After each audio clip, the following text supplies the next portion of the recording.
Welcome back, coaches. This is the Football Coaching Podcast. I'm Daniel Chamberlain, co-host, here with Joe Daniel, as always. What's up, Coach? It's good to see your face on a Wednesday, Joe. Yeah. Back to the old stomping grounds. 1 week after going back to the old stomping grounds. we converted back to Tuesday nights, and we're doubling up for vacation purposes. So That should be a lot of fun. Hey, let's talk about this episode. What we're going to be learning today is creating a more dynamic attack with our offense. I'm sure you saw the title. You know that your offense has become stagnant. We obviously are going to fix that. How we're going to fix it, we're going to talk today about adding variation into your offense. So we're going to look at formations, motions, shifts, trades, all the good stuff, tags.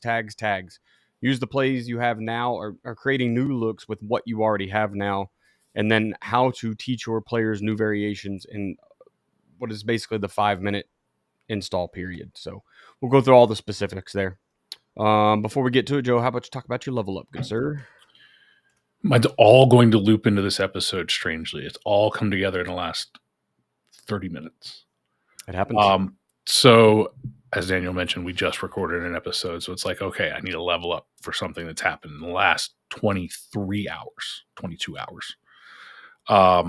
Because otherwise my level up is going to be, I recorded an episode of the Football Coaching Podcast 22 hours ago. Right.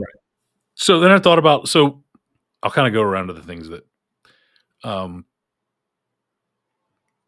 we're doing for weightlifting. We just started a squat cycle, which is in my weightlifting coach, my as a weightlifter, Olympic style weightlifter. The squat cycle is pretty brutal when you're used to a sport where it's basically throw the bar over your head one time. I'm like, let's move on. I mean, we do complexes and stuff, but like ultimately, it's two lifts, right? And the squat cycle starts out with 4 sets of 10, which doesn't sound like much, but again, it is heavy and it is not a range that we're used to lifting in. It's very rare we do more than 3 of anything heavy. So it's quite dreaded, not just by me, but by all of the people. All of the young people dread it. Everybody dreads it. It's just not our thing. But it is effective. Chris has been doing this for a long time. Chris Lawyer, who wrote JDFB Weight Room, and it is very effective. And often I have sandbagged the weights, missed workouts, et cetera, and at the end of it hit lifetime PRs. Well, not lifetime PRs because I had a pretty good squat in college, but over master's age PRs. How's that? And started it on I started it on Thursday because I had all of the golf buddies and I knew it wasn't going to happen so I'd scrunch it all together. So I did the first day of squat cycle on Thursday morning, which is the worst day. That's the 10 reps. I started it. I didn't sandbag the weight as much. You're supposed to use a little bit lighter weight, but like not. I did it, and I was just dreading. I mean, I was everything I could do to talk myself into doing this workout Thursday morning. I think it was Thursday morning, maybe Thursday afternoon that I did it. And I went down to our basement, and because I didn't have time either. About that, yeah, your gear, huh? I said we talked about your gear that you have in the basement that you almost never use. Yeah. So look at that. I've actually used it now twice in the last week. So I went down and I did the first set. I mean, just self-talking all the way to get myself to the bar for the first set. And because cardio is I don't do cardio. And I did the first set and I was like, that was easy. And like I said, it's the heaviest that I've gone on this. And and I've done squat cycle, I don't know how many times. We usually do it about twice a year, I think. Right. And although I missed the last one, it was in the middle of football season. So I wasn't being very good about lifting. So I made it to the end of it. So I did all 4 sets and it was not hard. I mean, it was hard, but it wasn't like miserable. So I came back yesterday after the long weekend and did day 2 of the squat cycle. And today, and unfortunately, I shouldn't be doing day 1 and day 2 or day 2 and day 3. I shouldn't be doing these days back to back, but again, have a vacation coming up and trying to squeeze these in. So did day 2. So been through 3 days, 3 days of it, and it's going well. Today I did it again at home because, among other things, short on time recording a podcast, but also the city of Richmond is once again having problems with their water filters. And so I was going to stay home where we have water that I can drink and not have to carry my own water over there. So going really well. But I was trying to figure out why it was so much easier, because that's ultimately, like, I can't just accept, like, well, it was just easier. Like, I know it was more weight. So I've been looking at, I've been doing a really good job with my diet, tracking my diet. And even though I've been low calories because I've been cutting weight because of the new weight classes and it's beach season, and I've dropped 12 pounds in the last, I don't know, 6 weeks or whatever. But I've been tracking my diet better. Going back to, again, I just started looking at, like, going back to the last time that I did that goes back a month or 2 months, I guess, a little more than that. Going back before that, I got my CPAPs and my CPAP machine. I've been sleeping better along with the CPAP machine. I'm tracking my sleeping better. But those things, tracking the sleep and eating better have kind of, and I've been trying to think, like, am I doing any cardio? I now walk the dog every morning for like 15, 20 minutes, which isn't significant, but more, I guess. The last 2 days I haven't because we need an arc to go walk the dog. But I see these things just kind of compounding. And then I went to get in the shower right before this podcast, 45 minutes ago. So this is where I wanted to get back to this, because I know some people, I know a lot of coaches have told me they listen to the Level Up and, like, whatever books we mention, like, they go buy that book. So if you don't have this book, you should go get this book, because this goes to what we're talking about today. It goes to the levers principle. It goes to business. It goes to life. It goes to everything. And I just randomly started sifting through my library of books in my Audible, and downloaded one that I've listened to probably a half dozen times, but not recently, which is The One Thing, Gary Keller, McCown, Tears of McCown. And it's, if you haven't listened to it, like, I started listening to it and I started thinking about what my level up was going. I'd already decided on the weightlifting level up, but I started thinking about The One Thing. And the idea is that you focus on the one thing, that if it were that by focusing on this one thing, by fixing this one thing, everything else would be better. And that's what we talk about, the levers principle. And I think that I look at the squat cycle and I look at the going all the way back to last June, this time last year, and getting the CPAP. And then that made me focus more, get better sleep. And then because I'm tracking my sleep that way, I started sleeping a little bit more consistent, going to bed a little earlier. Obviously my son impacts that because I have no choice but to get up at the same time every day now. Those kinds of things. So one thing, getting the CPAP, one thing, tracking the sleep, one thing, tracking the eating, one thing, like, each one of those led to the next one thing that, you talk about all things being better, like, those things led to dropping 12 pounds. Those things led to having an easier time doing the squat cycle. Waking up feeling better, just all sorts of stuff. So it's a really good book. And as we get into the topic today, I think that one of the things that I want to stress is that one of the things he says very early in the book is I think it's chapter 1, is the solution is not to go big, it's to go small, which is the Coach Simple philosophy, really dialed down, in that what we talk about here, your offense being stagnant, this is for coaches who have that one play dialed in, right? I think that if everything we talk about today can be fun and exciting, but if you don't have that one base play dialed in, you're kind of wasting your time with all this stuff. Like, honestly, something has got to be dialed in first. And I think that's important. So get The One Thing by Gary Keller. Well, it's funny is that my level up today, which I did not state before we started recording, is also a book. We went down to some family time this past weekend, which was Memorial Day weekend, and on the way back, I'm a Joe Rogan guy.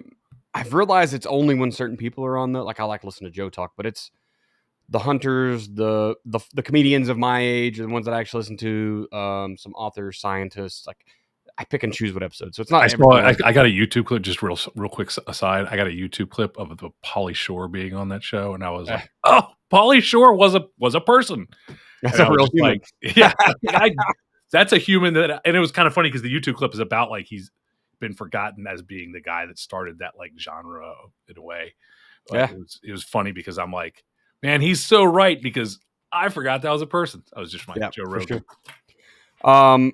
So a long time ago, I found Cameron Hanes, and he's got his keep hammering mantra, and he wrote a book called Endure a while back, which was a good one. He is he uses run, lift, shoot. So every single day, he's obviously a big bow hunter. His entire career now, because Joe Rogan convinced him to quit his day job and just hunt and record it and make monies that way. So he runs, lifts, and shoots every single day, and shooting would be with a bow. Anyway, he wrote a new book, and it's called Undeniable: How to Reach the Top and Stay There, or something. Yeah, by Cameron Hanes. But it's kind of funny because it ties in what you were talking about as well, because the chapters of the book are named like really neat stuff. But the first one is Choose Your Suffering. And I've heard this a lot, and I don't know why. Sometimes you just find the voice you need to hear, right? But It's like you can either have low back pain and be slow, and you can't play with your kids, and you're just coming home every day after work and drinking cold beer and watching TV. That's suffering. You're going to die early. You can't go to a lot of stuff. You physically aren't capable of doing much stuff. Or like you do, Joe, you can go work out, and your suffering is that. You can go be mentally tough. You can go climb mountains. You can go hunt, whatever. Like everything sucks. I mean, if we're just looking at it realistically, there's suck to everything.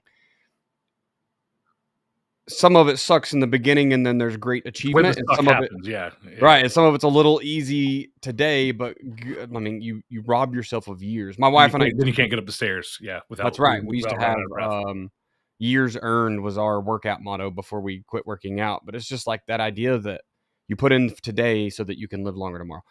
Anyway, so I was listening to it, and he was talking about this little bit at a time. You can't go out, and he runs a marathon, or did for a while. He ran a marathon every single day for 50 days or whatever.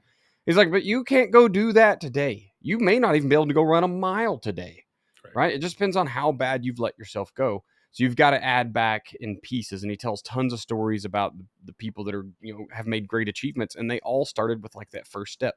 David Goggins is another one. He's another really inspirational guy. He talks about going out and couldn't run a mile. He made it to the end of the block and went home and basically cried and ate ice cream because he was so far gone. And now he runs hundreds of miles. Cameron's the same way. He run like an ultra marathoner. He quit at mile 6 of a 10K or something because we had 1 mile to go because it was just so hard. And that's something that he carries with him now. So I came home and ran my miles because now I'm back into like Go to War with Yourself from David Goggins and Choose Your Suffering from Cam Hanes. So it's just like this new, I've got to get back in shape. I'm 37. It's not going away as quickly as it used to. I don't talk about the COVID shot a lot. The Army made me take it, and I took one and I was like, nope, you can kick me out. I don't care after that. But since I took it, my average weight went from 175 to 185. And now it's like 190-ish. And I just can't, it doesn't matter what, I have the same, everything, I'm doing everything. And I just weigh 10 to 15 pounds more than I ever did. Some of it's probably a little bit of age, but that was the defining moment I remember, was that stupid shot. But so I'm jumping on board with his idea of just like a little bit better every day, no days off. And we'll see. I'll try to stay updated on the podcast a little bit so guys can follow. I'm just going to share my runs on the Twitters, and if people want to come jump in, great, great chance for camaraderie there. So I use Runkeeper, and my name, Daniel Chamberlain, is how you find me. I have an American flag t-shirt tuxedo on with an American flag overlay. It looks ridiculous. That's me. But anyway, so that's my level up, is I'm just going back to war with myself, just going to follow the Cam Hanes idea, and one thing a day, right? Just chip away at it a little bit at a time. Cool. Sweet. Last week's topic, we talked about we keep losing close games. Lots of good points there on how you can kind of redirect your kids into, I don't know if I want to say what's important, but just lots of ways that you as coaching staff can be on the same page, simplify things back down. You've got to practice these situations, understanding you can't practice them all. We went through a ton of stuff. We just did it yesterday, so it's a little bit more fresh in my mind than it usually is. But yeah, go back and listen to that one. Next week, we're going to be talking about we waste too much time at practice. And this is going to be a fun one because I've really bought into like the 90-minute practice plan as much as I can. I understand I have no call on most of the time, but we're going to talk about practice plan shells, running high energy practices, and preparing players with less practice time. So just doing more with less, becoming more efficient. So check back in next week for that one. That's going to be a really fun episode as well, especially as we get into, fall camp coming up pretty soon, and those things will start mattering more. You can be very, very prepared if you start now. I want to remind you to share the podcast. If you have somebody that's a coach, new coach, old coach, retired coach, whatever, you think they need to hear some of this stuff. Maybe it's the level up. Maybe you have somebody that needs to buy into one of our level ups and go make a change. Maybe it's the X's and O's, whatever it is. Shoot them an episode of the podcast. We need to spread the word. Let's pay the bills and move on here, Joe. Let's do it. The difference between a championship defense and a defense that is struggling every Friday night is not just talent, and it's not luck, it's your system. Without a system, you scramble every week trying to fix problems on the fly. Your players are confused, your assistants are not on the same page, and your defense is constantly playing from its heels. I've worked with over 10,000 football coaches, and many of them were making the same mistakes. They were overcomplicating football, running a stack of plays with no reason behind it, just calling fronts, stunts, blitzes, and coverages from the seat of their pants. Once we get those coaches putting a real defensive system in place, everything changes. Players play faster, coaches have more confidence, and you start winning more football games. That's why I put together my latest free guide, What You Need to Know to Build the Ultimate Defensive Football Coaching System. Inside that guide, you'll get the blueprint for building a defensive system that works so you can simplify your playbook, get your players to buy in, and take control of the game. Download the free copy now at joedanielfootball.com/system to take the guesswork out of coaching, build your ultimate defensive system, and turn your football program around this season. Go to joedanielfootball.com/system. Let me ask you a question. Are your athletes fast enough to win every game on your schedule next year? The reality is that most football players aren't. Even if they are, they haven't been trained the right way to be. And most coaches, they're still, the issue is they're still leaning on outdated speed drills that don't actually translate to the field. Look, you can send your kids off to track all off season. You can run sprints till the sun goes down and live in the weight room. But if your athletes aren't getting faster where it matters, in pads, in space, tight cuts, on game night, then you're wasting valuable time and reps. That's where athleticspeedmovement.com changes everything. You get real football speed development, not theory. This is built specifically for our game with progressions, drills, a full program. I'm talking 12-week program. You can use it multiple times a year, but it works at every level of play. Del Basquet is the great designer of this program. He's used at NFL level, being the very first NFL speed coach. He's used it at the college level. He's used it at hundreds of high schools across the nation. I have personally got to talk with many athletes who say this broke through their ceiling to get to the next level. I shouldn't have been in college. I ended up getting a scholarship. I shouldn't have been in the NFL. I ended up making a team. All that goes back to Del Basquet's program. So don't keep guessing with your speed work. Go to athleticspeedmovement.com right now and start turning your team speed into a real competitive advantage. athleticspeedmovement.com. Awesome. Let's get to part one here. So obviously, if you have become stagnant, there's got to be change, right? Water in a pond is stagnant. You're either adding to, taking away from, creating flow. Something has to happen to change that out. So let's go into some ways, and not even just like ways, but let's just talk about adding variation into an offense that's become stagnant. Yeah, and again, I just want to emphasize the water in the pond becoming stagnant is a good one. There's got to be water in your pond, okay? This isn't about your offense is just atrocious and can't execute anything, because the things we talk about today will just make that worse.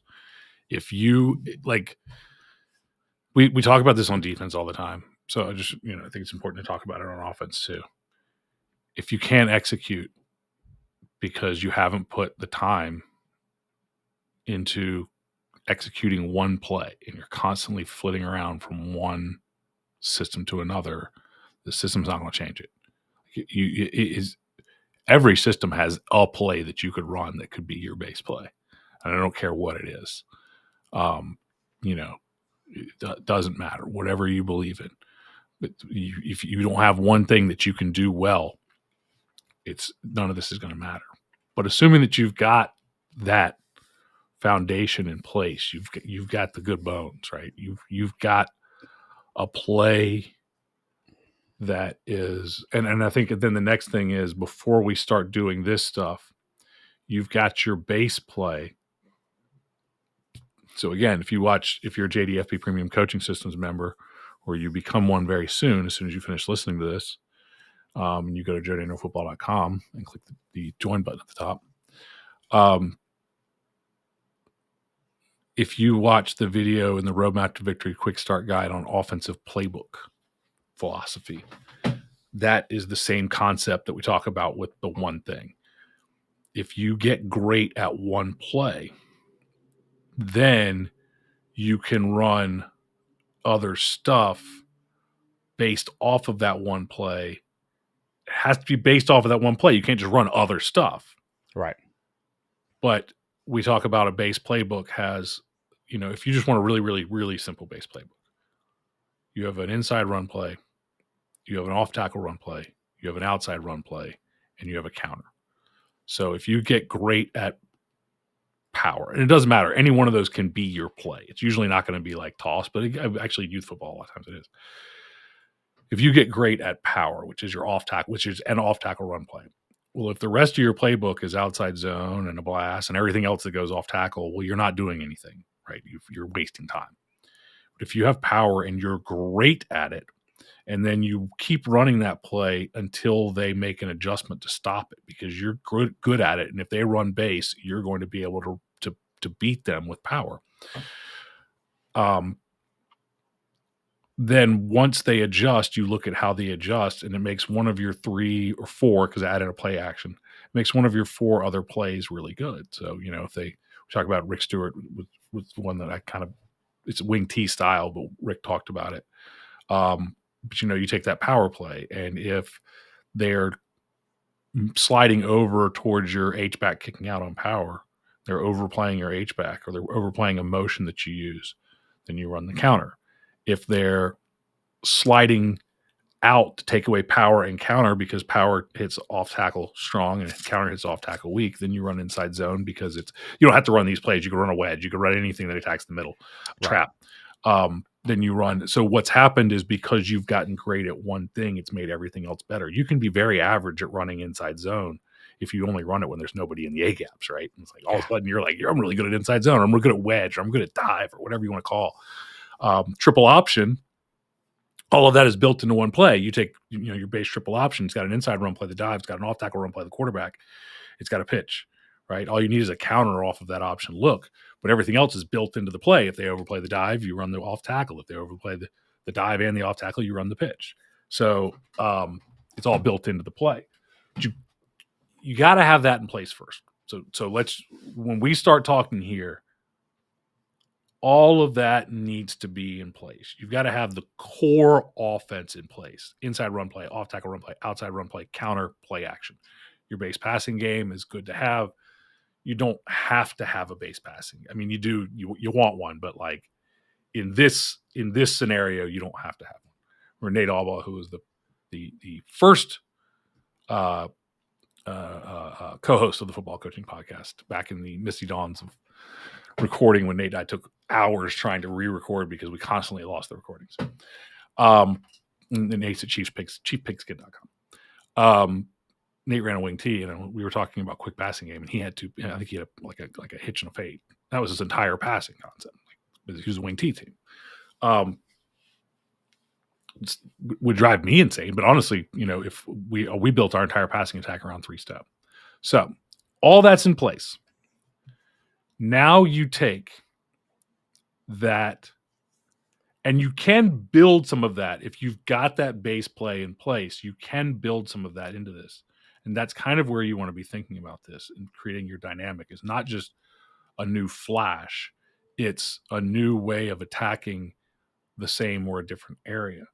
So the ways that we can add variation into the offense, if you just take the simple running game, the way that it was done years ago, and 25 years ago, more than that, was back the quarterback up, and now we're running out of shotgun, and now we read the backside end off of our inside zone. The key there is the 5 offensive linemen or the 6 with a tight end. Even the H-back can be involved here, and he can give a disguised look or something. The core of the offense, which is always going to be the offensive line, the core of the offense is doing the same thing. They're blocking inside zone. The running back is doing it from a different alignment, but he's running inside zone. The twist is maybe your formation, maybe you spread out more, but the twist is now the quarterback has the option to keep the football if the defensive end comes down the line of scrimmage. And so instead of having to kick out and block that defensive end, I can read him. And so that's a really, really simple example of adding a variation. And you can do that with most run plays. You can do something like that. So power, we can run power read, which is the quarterback now just switches responsibilities, right? The quarterback is now going to run the power path. We're going to read the defensive end, and the back or the jet guy or somebody is going to run an outside path. So what you've done is you've added a read onto that where now you can get an outside run play if they give it to you. Really what you're doing with that is more smoke and mirrors. Very rarely does power read need to go outside. It's more smoke and mirrors. So you can do that is one way.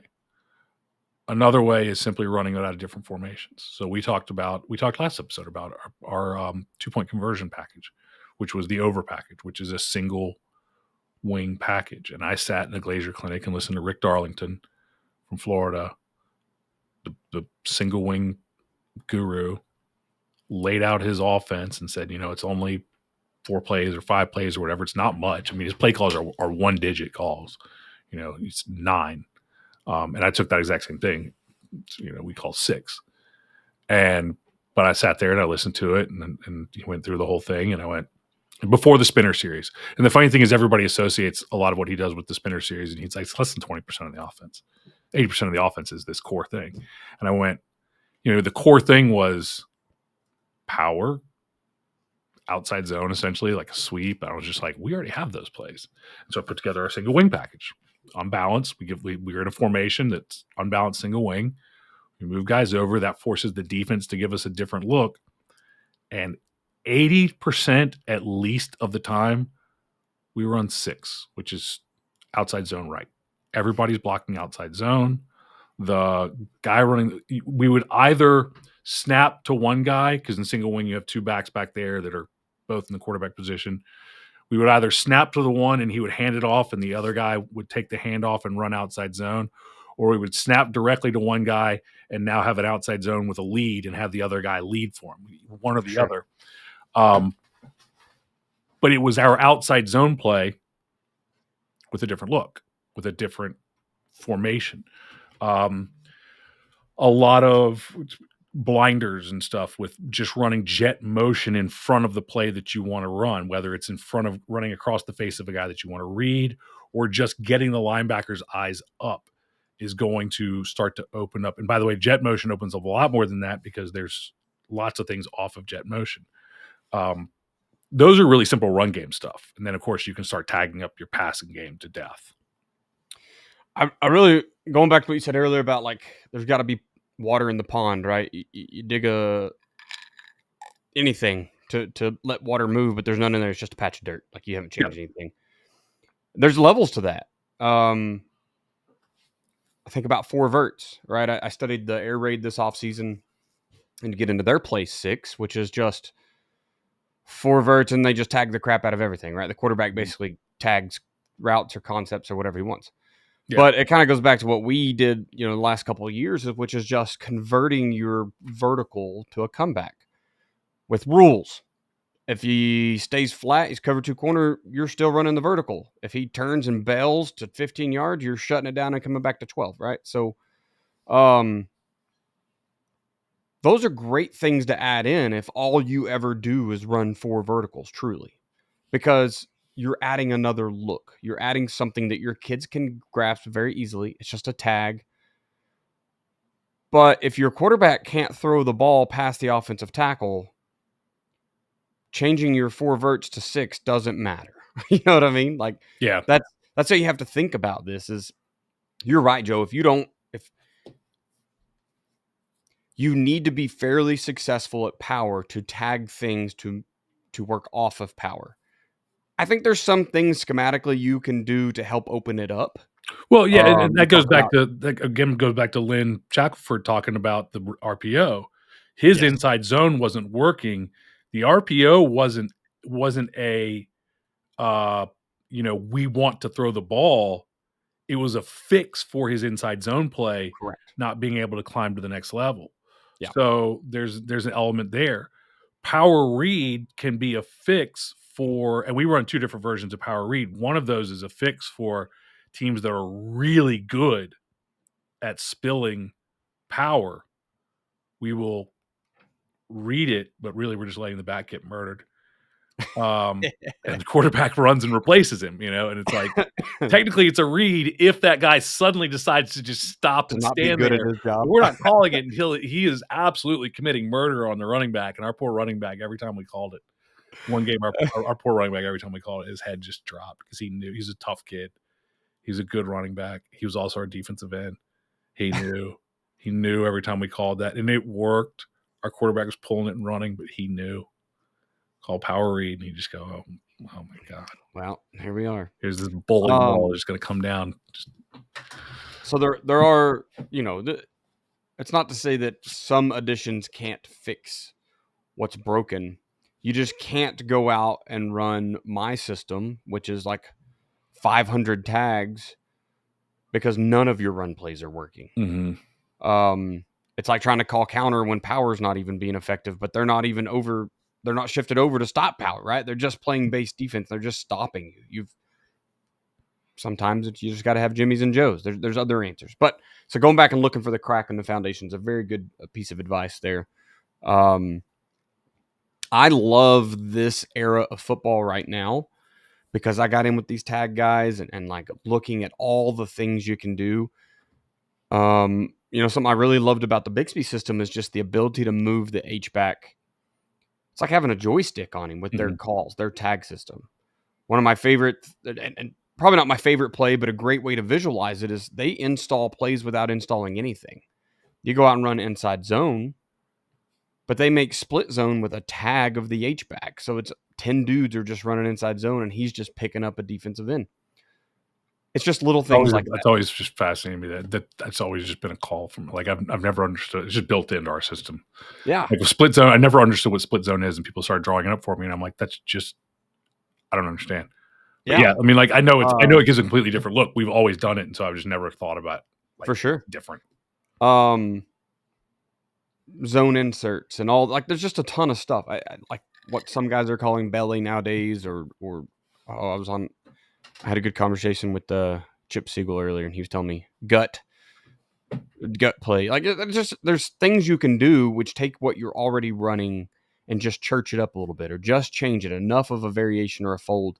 Some of it's just you said it, formations. But anyway, that we'll kind of get in the second part there in a minute of just how we do that. But yes, going out and you don't have to trash your playbook.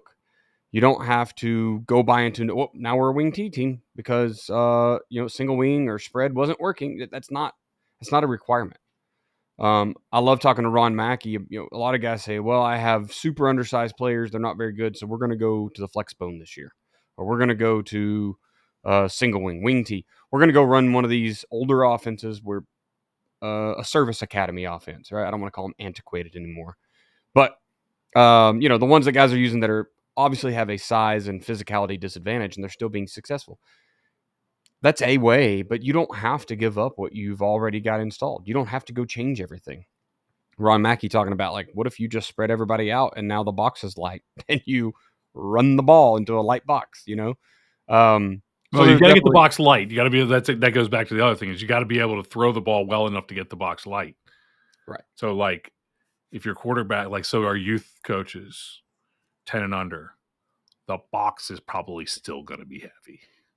For sure. Right. They're probably, especially if there's no rules.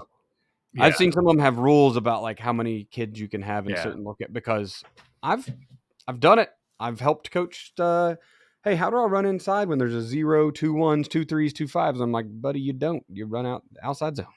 So we played a team that was a great Tony Franklin system, so air raid style, and they've had a lot of really good quarterbacks. One year they didn't, and we weren't very good, but we just didn't leave the box because we knew they didn't have that quarterback. Everybody else was still leaving the box on them because they were so. That's what you do. You got to be sound, right? And we left 7 in the box, and unfortunately, we lost one of those 7. And once we lost one of those 7 and put in the 12th guy on defense, that thinned things out. And then, but they went page 1, page 2, page 3. We shut them down. They got to about page 8, like the 8th play. Now they practiced a lot, and they had an 8th play in their playbook. Most teams don't. It's funny because they still beat us pretty soundly, but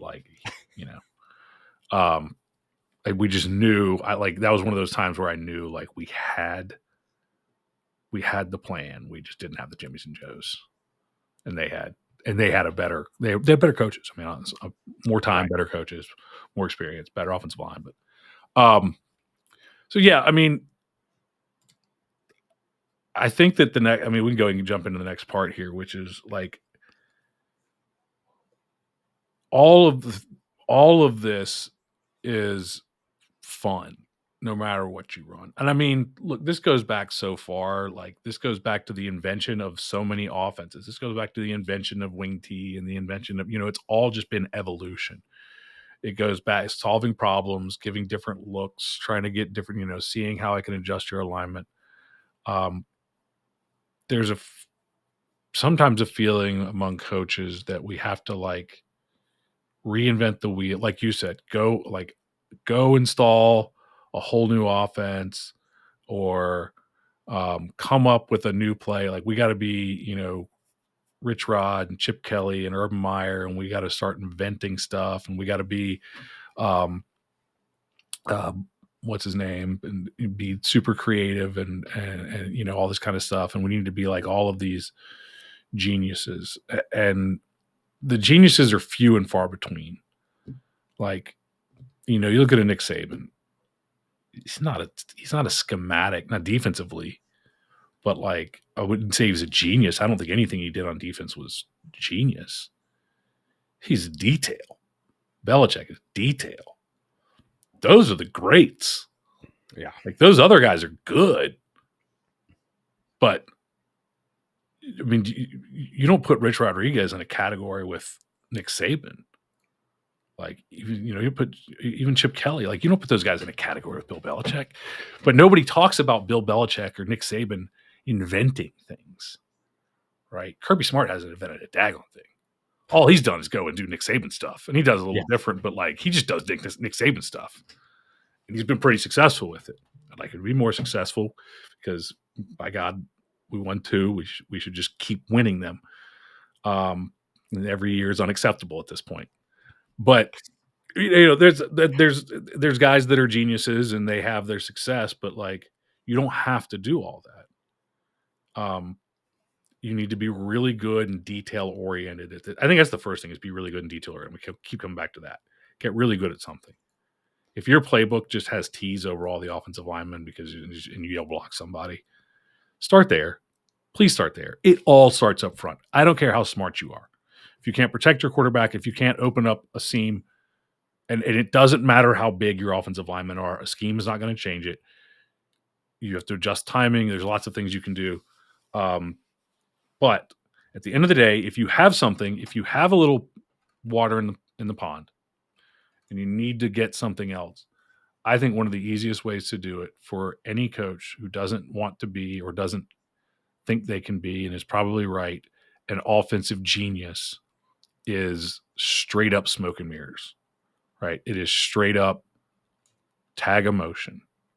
Oh, I'll tell you what the most, I would go in this order. The most underused things. The number 3 most underused thing is motion. Probably. The number 2 most underused thing is unbalanced. Yeah. And the number 1 most underused thing is shifts. as simple as a tight end trade that for a lot of defenses changes the entire strength of the defense, and we hardly ever see true just shifts. I mean, I think if you do, you don't have to do them all. Put in one motion to start. Like you said, like, and I'll be completely honest, like when I watch Bixby, their execution is not phenomenal for a team that's won two hands full of state titles.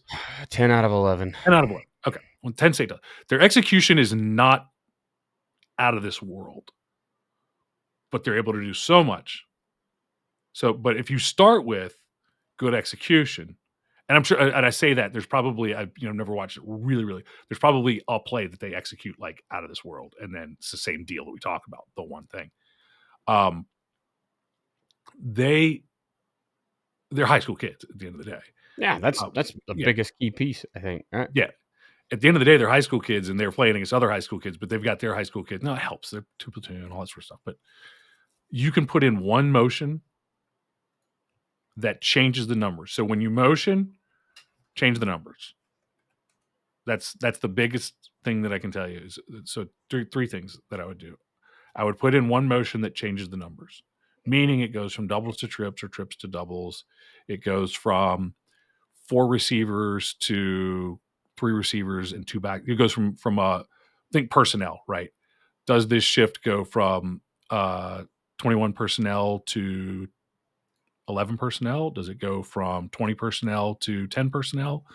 Does it put so when we change the numbers, it's either there were it can be there were 6 guys on this side and 5 on that side, and now there's 5 on that side and 6 on this side because we moved a guy across.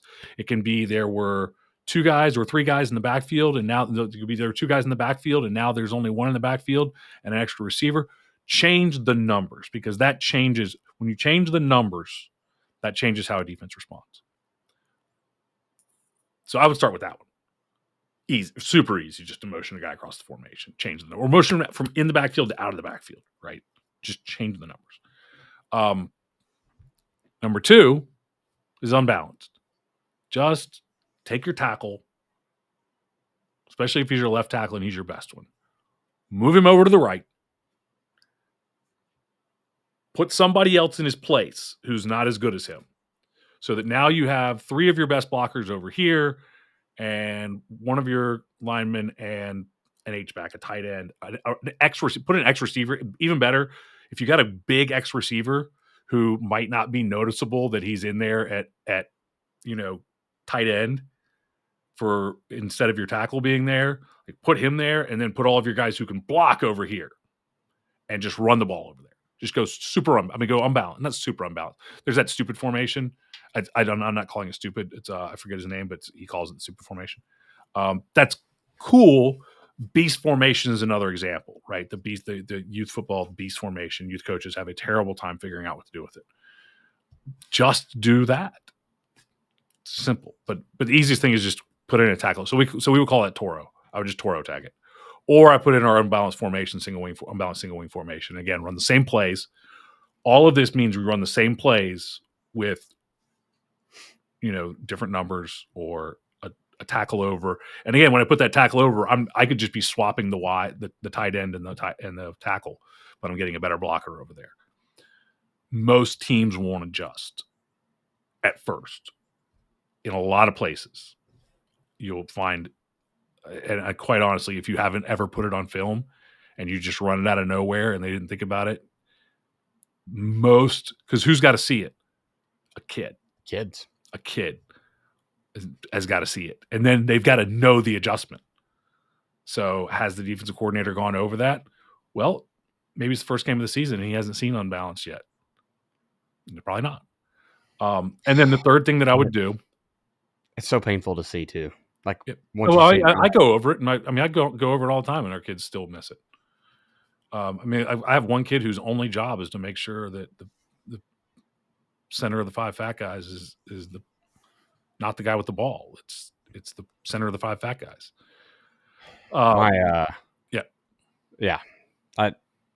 that'll always be my best coaching story was Cameron Palmer getting my defensive end to slide out onto the right tackle because they insert the left tackle inside of the right. So I had a 0 and essentially a 6. It's a lot of real estate in there that backers can't cover. You will get, that's one thing, is you will get a lot, even just going like too tight out of nowhere. You will get a lot of weak side ends who have never seen tight ends. Yeah. And in like a forefront, and they'll line up in a 9. You'll get a 1 and a 9. Like 1 and a 9 is the greatest thing in the world. And you've got to just expect a 1 and a 9 and go ahead and run that. First time you line up in it and they've never seen it, like go ahead and run that. You get a 1 and a 9, you'll call your weak side inside zone and just run it. And then the one that I think is the most underused and start very, very simple. Actually, there's two ways you can do it, is the shift. One is a wholesale shift. Like put in one stupid shift that goes from empty to power I, or your kid, because your kids will think it's fun, right? Yes. It needs to be very obvious. Everybody needs to where they go. We shift. I like to shift to the over package, to the single wing, unbalanced single wing. So line up in normal Pro 2, our base formation, and shift to the unbalanced, because that combines 2 of them. So you can combine 2 of these into a nice little package. And again, do it all the time. It's incredible how much we did this. It was literally the 10th game of the season before somebody made a proper adjustment to it. I mean, 10th game of the season. And then you know what, the 11th one? Well, they didn't exchange film. So sucks to be them. Yeah. Well, they weren't going to win anyway. That was the first round of the playoffs, and that was the 8th seed. We were the 1 seed. Wasn't. But put in a simple, if you use a tight end, put in a very simple tight end trade. It is because so many teams, they've made a strength call. Yeah, so many teams have already made a strength call. They base that strength call off of where your tight end was. If you don't use a tight end, shift, an H. First of all, use a tight end just for fun. Just let's see what happens. Shift to a tight end, or line up with a tight. Here's an easy one. You 2x2 guys, put this shift in. Come out and line up in tight wing trips with a tight end and a wing back on one side. Wait until they either call a timeout or make whatever adjustment they can think of to it. Now, if they don't adjust to it at all, you should probably have a play that you can run, because that means to tell you, like, I need to have one thing, like I just need to run that way. Don't overcomplicate it. Run that way. Stab it to the quarterback. Let him run that way if they don't adjust. But the first, line up tight end wing, and then just shift to 2x2 and run whatever play you're on, because you make them make their check, and then you make them check again. So put in a simple motion, put in a very simple unbalanced, put in a simple shift.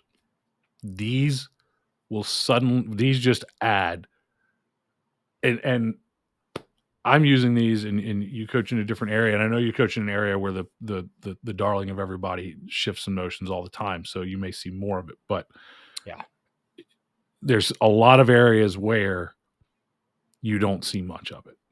I just got back from Wisconsin and had a consult with a youth coach up there. And shout out to you, coach. Most youth coaches have none of this, right? He was like, brother, they had a head coaching job open up. Tony Schiffman's school, actually. I don't know if you know him from online. And I sent my stuff to the AD, and I never fully applied because they moved really quick, and I didn't have time to know if I was going to move to Wisconsin. But he was like, dude, this offense would blow people's minds up. They've never seen...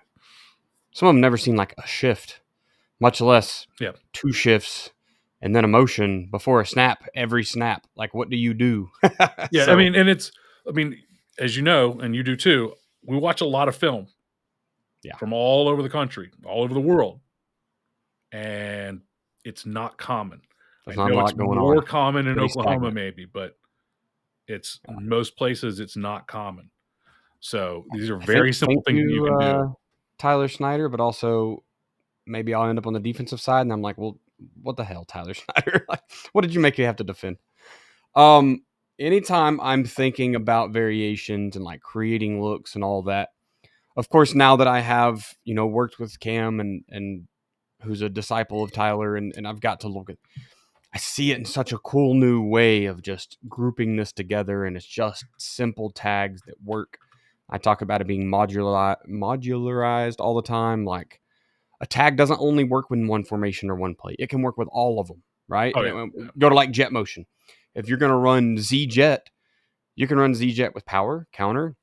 You can run it out of ace. You can run out of tight end wing. Do whatever you want, right? But make sure that it translates to a lot. We always think about numbers, leverage, and space. You were kind of going through earlier, like how are ways to make these changes? Can I change the numbers? Can I change leverage on maybe a dude or just all their players? And can I change the space?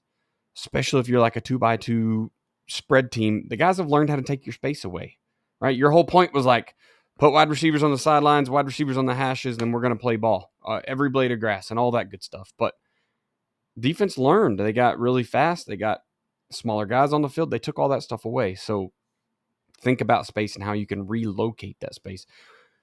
A lot of this stuff, guys, you can't get caught in a trap of, I'm going to put this in and it's going to work for everybody.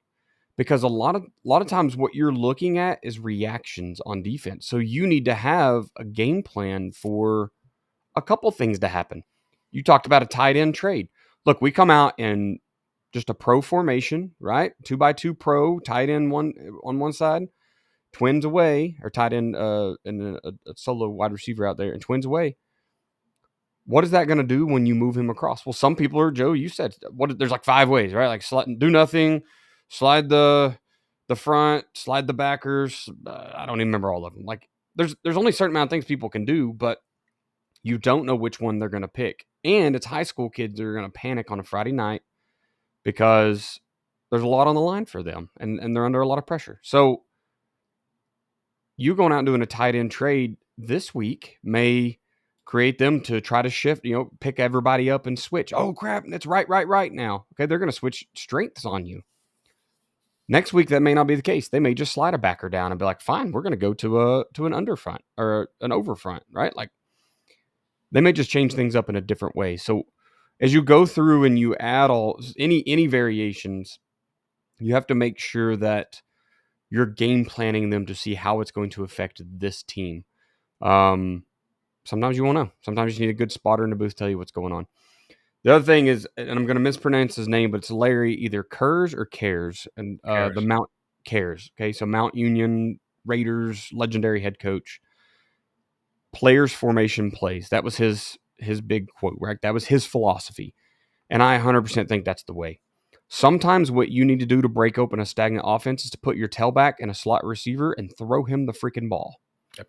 Sometimes it's put him at quarterback and snap it to him and run the freaking ball. You have to develop these variations to your offense that are still putting the ball in the hands of your best players.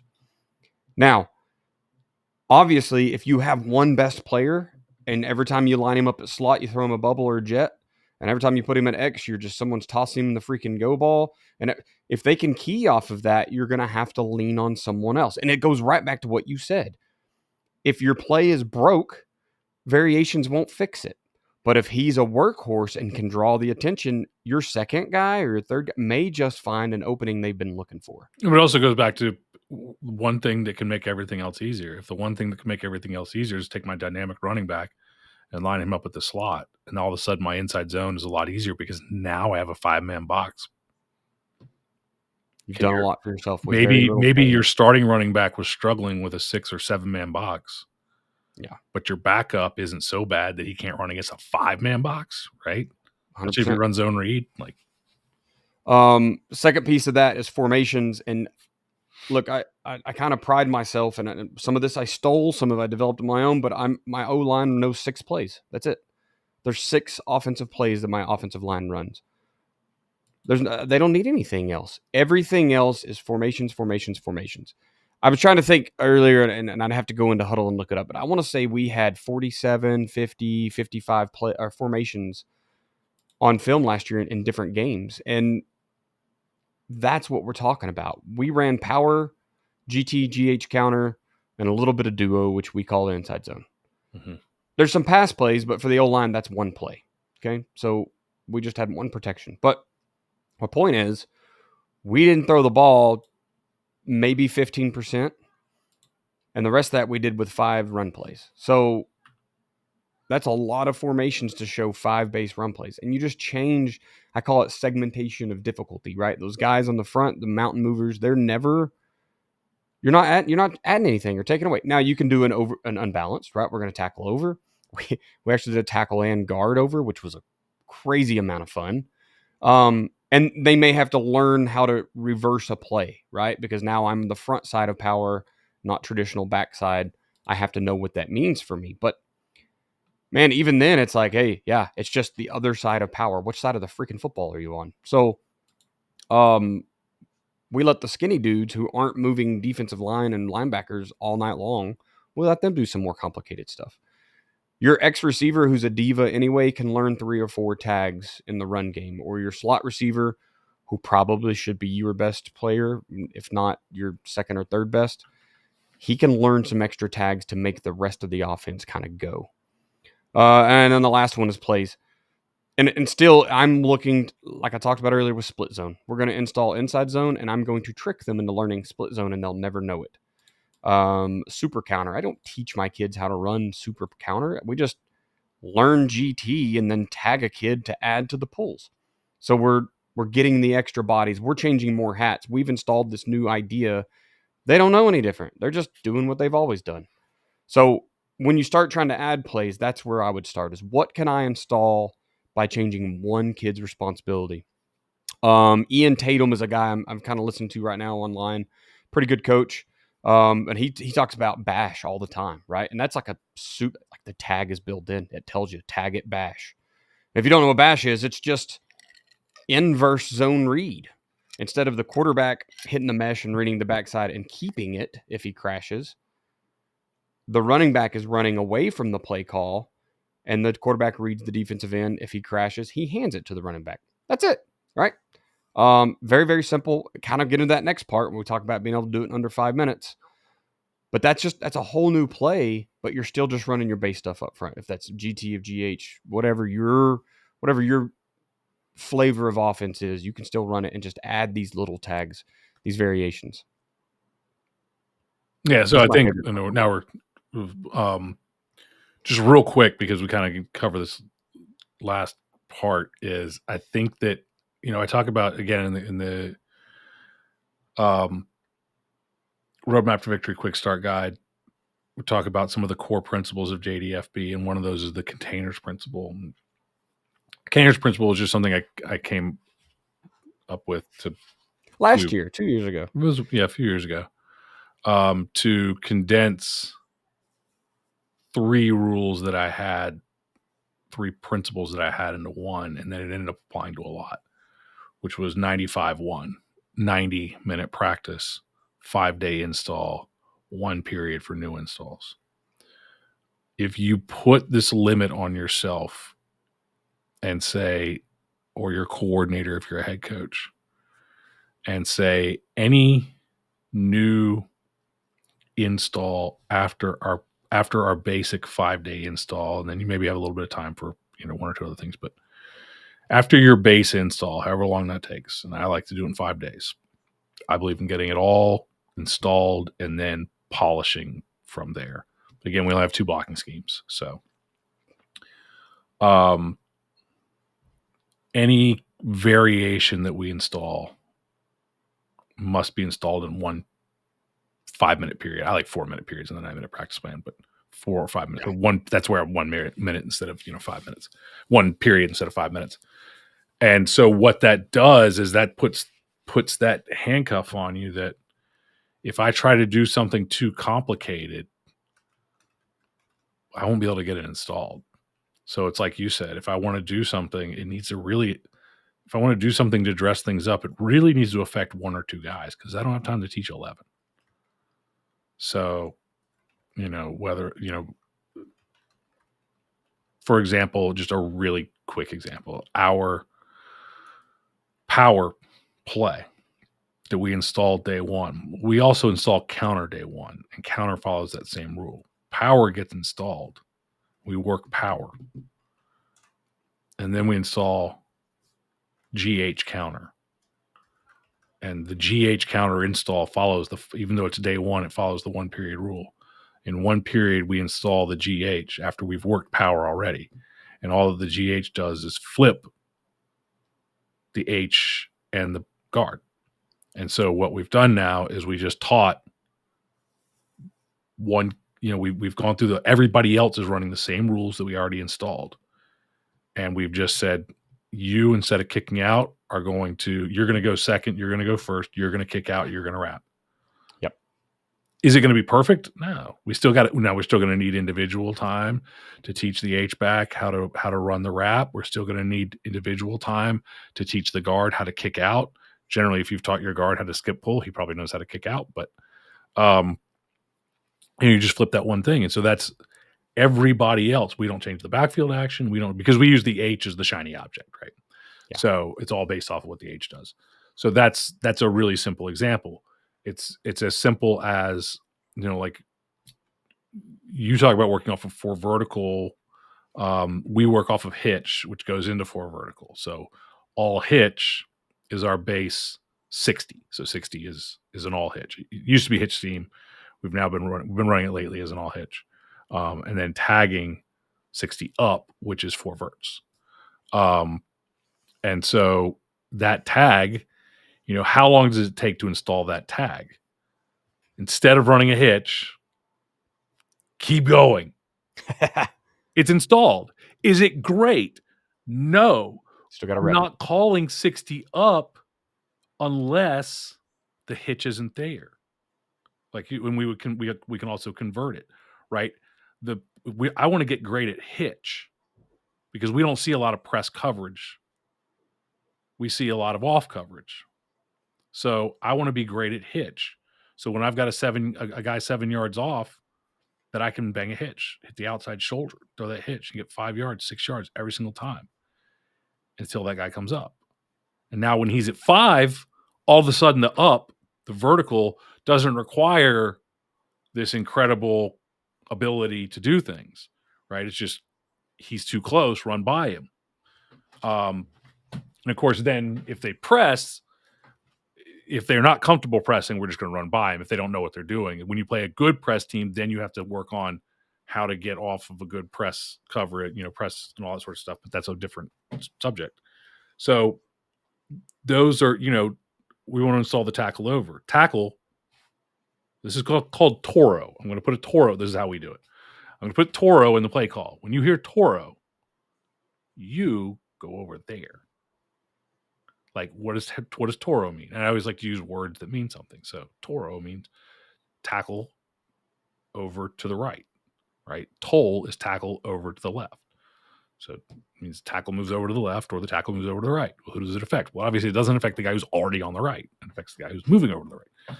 Right. You can switch if you want to, but that's the simplicity of the install. Yeah. And the reason I like the word container principle is because you're literally putting a container on yourself I can't do this. You put a container on your practice if you've got 90 minutes, you'll get a great 90-minute practice because you have to.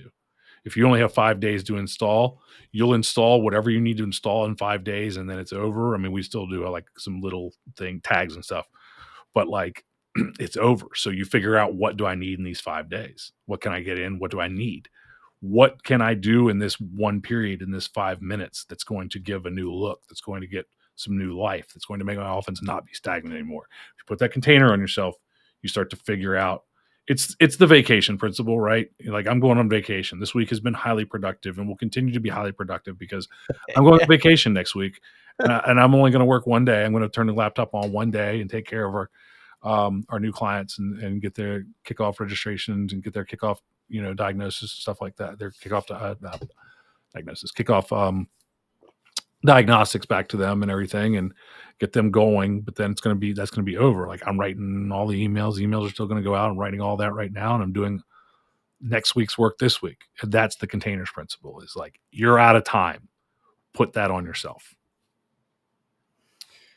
I love it, man. I think we checked all the boxes. This is my favorite part of football right now, is the adding wrinkles, adding variation, changing things up. And None of it has to be permanent. That's the biggest thing to understand is you don't have to, the RPO doesn't have to be permanent. You can run it this week and next week it's not going to work and you trash it, but it stays on your little menu board, right? Like someday we could go back to that.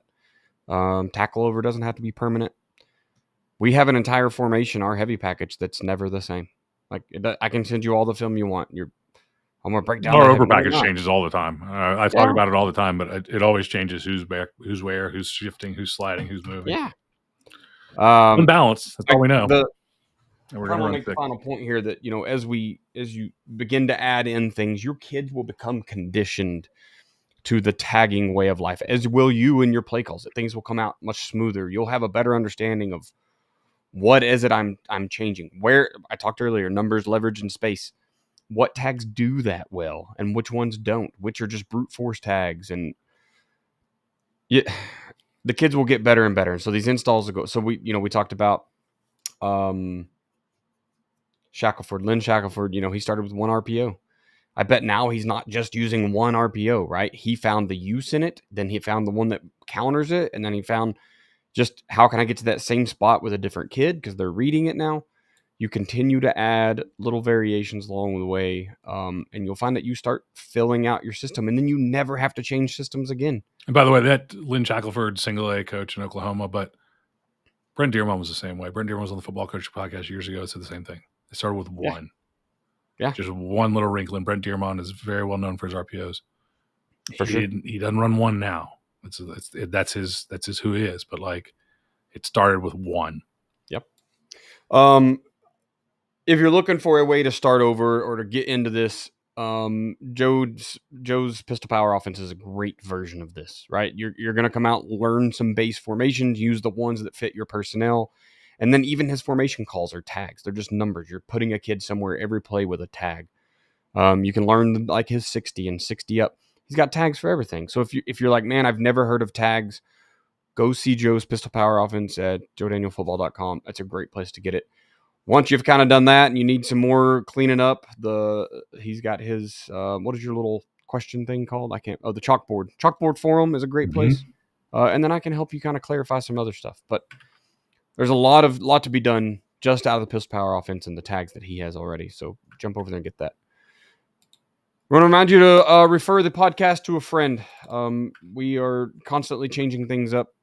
The format this season is, I love it. Kind of just listing the problem and going through and solving it. Or sometimes we're just more X's and O's, and we'll get back around to those things, right? So if it's not exactly your flavor now, come back to it later. If you love this, let us know about it. I guess I'm also going to ask for reviews right now since I'm talking about it, but leave us some reviews on wherever you're listening. But more than anything, send this off to a friend. Send it to somebody who's new. Maybe they're a new play caller. Maybe their offense is struggling, hasn't been very good last year. Maybe they, scored 50 points total and they need a way to fix some stuff. Yes, so do that. Send the episodes out. Today we talked about creating a more explosive attack. We talked about adding variation in your offense, creating new looks with what you already have. You don't have to go out and install a whole new offense. Teach your players new variations under 5 minutes, and that will help you in that containers principle not add too much. The tags won't change too many people because you don't have time to teach them all. Last week's episode was we keep losing close games. We talked about ways to just get better at the mechanics and get better as coaches and get better players at understanding situations. A really good conversation about situational football, honestly. And then next week's topic is we waste too much time in practice. That is something that I learned from Joe in like year 2, so I'm excited to get back into that with the practice shells and just however it is you're scheduling your practice, making sure that people can do it efficiently and that they're not too stinking long. Let's pay the bills to get out of here. All right. So we talked about it before. The what you need to know to build the ultimate defensive football coaching system is a guide that I put together to take your defense that has kind of run into this situation, overcomplicating football, running a stack of plays, no reason behind it. You're just calling front stud splits and coverages from the seat of your pants, or you're just calling base because you don't know what else to do and nothing else is working. So we put together what you need to know to build your ultimate defensive football coaching system, a guide that's going to help you build the blueprint for building going to give you the blueprint for building a dominant defensive system that works to simplify your playbook, get your players to buy in, take back control of the game. You can download a free copy right now at joedanielfootball.com/system to take the guesswork out of coaching, build your ultimate defensive system, and turn your football program around this season. joedanielfootball.com/system. Love it. Want to remind you guys, jump over to patreon.com/Chamberlain Football Consulting. Listen, that's a place where I'm starting to build the tools, systems, strategies, the stuff you need to be successful, not just X's and O's on Friday nights. The guys got that covered. Go talk to Joe, go talk to Kenny, go talk to the guys who've been doing that for years. The social media aspect, the graphics, how to help develop a coach. These are things where I can help you out a lot. A lot of it's leadership based. I've got a lot of leadership based stuff going on over there right now, so you can jump in and grab some of that. A lot of it's just military based training I've had over the years. So something that I guess I have a niche that the other coaches just don't have right now. So, except they're all really good at it too. Anyway, patreon.com/Chamberlain Football Consulting. Which cells are opening and closing, good sir? Closing. That's a new one. You're muted.